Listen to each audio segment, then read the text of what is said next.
Probablemente las medidas de Biden van a ser el mayor aumento de impuestos individuales. Aquí pone para los ricos, pero vamos a ver que es un poquito... Van a recibir leches todo el mundo, en mayor o menor medida, obviamente, los ricos en mayor medida, pero desde Roosevelt, ¿vale? Que es el ciclo de izquierdas ese que comentábamos al principio. Estimamos aproximadamente que el plan de Biden, como se propuso, representará un aumento de tasa impositiva aproximadamente del 4 al 6%, o una disminución del 10% en las ganancias de por vida después de impuestos, porque ya sabéis que al final aquí el interés compuesto pues actúa también. Estamos hablando de cantidades importantes, Estamos Óscar. hablando O de un sea, porcentaje estamos hablando de potente. porcentajes importantes. Y sí que es verdad que como tú decías, en un principio, pues la subida de impuestos va principalmente para las empresas y para la clase media alta, pero bueno, es que no sé, o sea, un 10% es que me parece una cantidad muy importante para tenerla en cuenta solamente en términos de impuestos. O sea, un Sí, de hecho, 10% menos de ganancias a lo largo de una vida solamente por el tema este de los impuestos y de las subidas estas que está implementando Biden.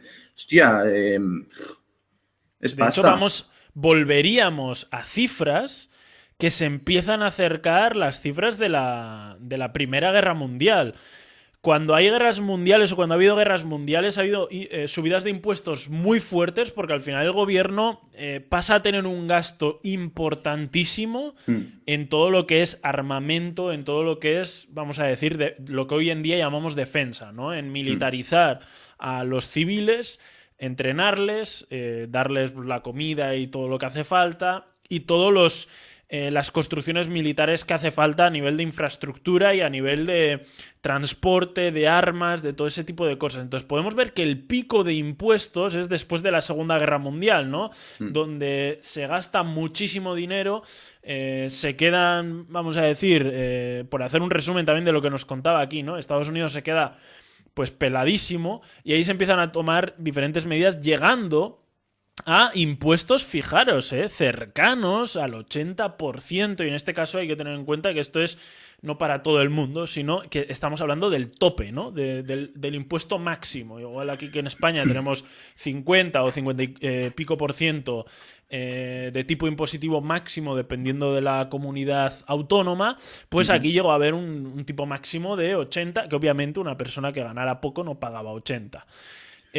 Ahora nos empezamos a acercar, ¿no? Ha ido bajando poco a poco y este subidón nos empieza a acercar a momentos complicados de guerras mundiales. ¿Sabes lo que yo me planteo a veces, Óscar, cuando veo este tipo de cosas, y más en esta situación en la que nos encontramos ahora mismo? Digo, tú imagínate que dentro de 2, 3 años, Dios no lo quiera, o 5, da igual, los que incluso 10, porque con las cifras que manejamos y con los periodos que manejamos también, tú imagínate que dentro de 5 años, por ejemplo, hay una crisis de deuda y nos vemos metidos de lleno en otra catástrofe, en otra catástrofe como que puede ser comparable a la del coronavirus, a la de 2008, incluso peor.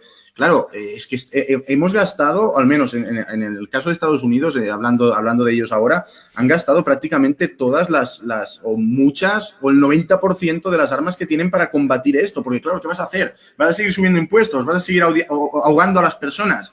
Es que ya vemos qué es lo que está pasando aquí en España también un poco, ¿no? Que cada vez más, o sea, pagar para todo, pagar para ir por la carretera, pagar... Tú quieres montar una empresa, nosotros lo sabemos bien, hostia, pagar por todo, tío. Llega un momento que dices que trabajamos solamente para, o sea, hasta que no comenzamos a ganar dinero, es que trabajamos 6 meses al año, ¿no? Hay ese cálculo que dice que los españoles hasta junio trabajan para el gobierno. Entonces, si vamos encadenando crisis, si vamos encadenando caídas en los mercados financieros como consecuencia de eventos fundamentales desastrosos, como puede ser lo del coronavirus, como puede ser en un futuro una crisis de deuda, porque evidentemente aquí se está montando una montaña de deuda que en algún momento esto puede reventar. ¿Qué va a ocurrir? ¿Por qué va a ocurrir? Nos vamos a quedar sin herramientas para luchar contra esto. Sí, aquí hay dos cosas que me parecen súper interesantes de lo que has comentado, ¿no? La primera, y nos voy a poner aquí un poquito en grandes, la primera que me parece interesante es lo que has comentado sobre las herramientas disponibles, sobre todo en este caso Estados Unidos, la Fed, ¿no? Normalmente los bancos centrales en general, ¿no? Las herramientas que suelen tener disponibles para poder paliar ciertas situaciones a nivel económico suelen ser los tipos a nivel de intereses y demás. Sí, y el tema de imprimir dinero, obviamente, pero es un poco con lo que pueden jugar, ¿no? ¿Qué es lo que pasa? Que actualmente los tipos están a cero. Es decir, están a prácticamente cero, que suele ser un tipo de medida que se suele utilizar cuando hay crisis, ¿no? Cuando hay crisis, intentas que la deuda sea lo más barata posible para que la gente pida dinero y, por lo tanto, empiece a generar, ya sean, como decía Ricard, empresas, todo ese tipo de cosas para empezar a reflotar, ¿no? Esa inyección de dinero a base de deuda, pero en proyectos directos a base de deuda directa. Y la otra forma que tienen es imprimir dinero. ¿Qué es lo que pasa? Que hemos estado en unos momentos, Estados Unidos estamos hablando que desde 2008 hasta la actualidad, económicamente ha prácticamente duplicado, ¿no? Al menos a nivel de índices, la capitalización y el valor de los índices americanos en bolsa desde la última crisis de 2008 hasta la actualidad había duplicado o más que duplicado su valor.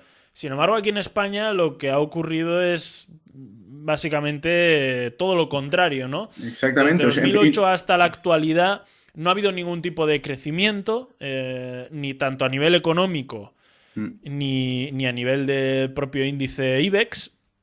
Y lo que tenemos es que, sin haber recuperado, nos hemos metido en otra crisis, ¿no? Y hemos seguido asfixiando a la población. O sea, hemos seguido aplicando medidas completamente, pues, que teóricamente son para salir de todos estos baches, pero no hemos salido de ninguno. O sea, es que esto que comentaba, que lo planteaba como algo que puede suceder dentro de 5 años si hay una crisis de deuda o lo que sea, es que solamente que hubiese pasado, que en la primera caída que hubo en el coronavirus, que salió la FED imprimiendo, que Biden aprobó los cheques de estímulo y todo esto, si en ese momento hay otra caída, porque sale una variante del coronavirus que es el doble de mortal, y tenemos que tenerlo todo cerrado sí o sí durante 6 meses más, en ese momento en el que el mercado se desploma un 30% más, ahí ya no lo paras. Eso ya es el desastre mundial, porque se te han terminado las herramientas para parar eso. Tienes intereses al 0% y poner más dinero en la economía ya no te sirve de nada, porque si todo está parado y ya puedes meter dinero, gasolina en el coche si está parado, si no corre, no te sirve absolutamente de nada. Entonces, o sea, es que hemos jugado con fuego de una manera brutal desde mi punto de vista y es que podemos seguir jugando con fuego de una manera espectacular también en los años que vienen. O sea, cuidado porque yo no tengo las cosas muy claras. Yo creo que principalmente la disminución de riesgo que ha habido a nivel sobre todo de Estados Unidos, hablando de Estados Unidos, que ya sabéis que es donde suelo invertir yo, ha sido la buena salud de las empresas. Yo creo que eso ha sido lo que ha disminuido mucho el riesgo. Es decir, estamos hablando que las empresas más importantes de Estados Unidos a nivel de salud, estaban en un punto de salud muy bueno, con muchísimo dinero, apenas nada de deuda, incluso empresas pues como Apple que tenían ahí un montón de dinero acumulado que no sabían casi ni qué hacer con él, ¿no? Sí, que los 5 monstruos mundiales son norteamericanos, o sea... Eso es. Yo creo que eso es lo que ha hecho que todo aguante tan bien. Pero la misma situación, si hubiera sido con una salud a nivel... empresarial muchísimo más bajo, es decir, que las empresas tuvieran mayores deudas, que las empresas... Lo que nos ha pasado aquí. Entonces, es que, por ejemplo, el ejemplo que pones tú, ¿no? Nos ha pasado aquí. Aquí han cerrado más empresas que en todo Estados Unidos. Aquí en España. Principalmente por varias razones, ¿no? Pero una de ellas es la salud de las propias empresas. Claro, si tú a Apple le haces cerrar por X meses...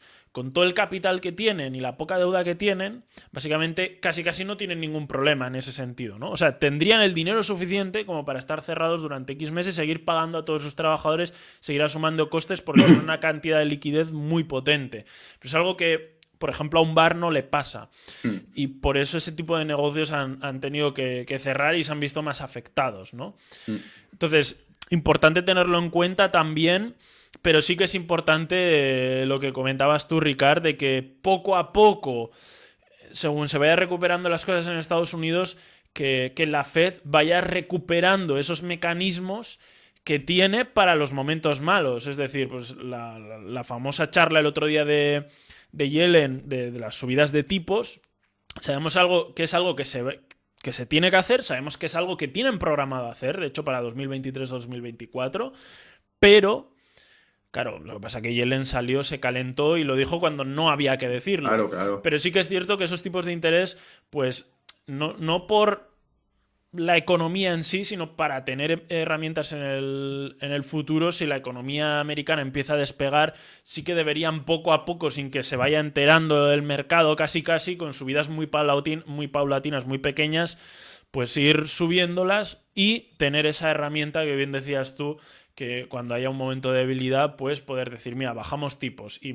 imprimimos dinero y metemos dinero en el mercado y tal y cual, y al final en lugar de tener que imprimir tanto dinero, pues necesitas imprimir menos y bajando los tipos, pues entre las dos más o menos haces lo que has hecho ahora, pero es que ahora lo has hecho imprimiendo una cantidad de dinero brutal. De hecho, si vemos gráficos sobre la impresión de dinero que ha habido, pues son prácticamente de vértigo, ¿no?